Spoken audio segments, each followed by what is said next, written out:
What if you can't afford rent, food, and medical bills, let alone back taxes? The IRS has a status called Currently Not Collectible. It won't erase your debt, but it can stop the collection machine in its tracks.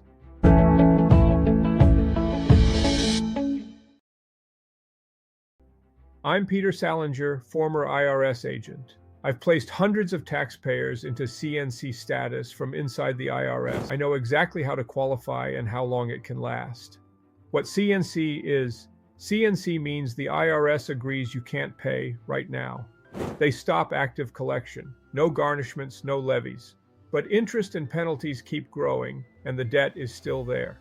In some cases, the 10-year statute runs out before the IRS collects, and the debt expires. How to qualify? You have to prove hardship using the IRS's strict national and local expense standards. This isn't based on what you actually spend, but what the IRS allows. If your expenses exceed those standards, they may not count them. That's why so many people get denied. If you're drowning financially, CNC may buy you breathing room, and sometimes even outlast the IRS collection clock. Call me at +1 813-213-3354 for a free case evaluation worth $2,000. I'll tell you if CNC is an option.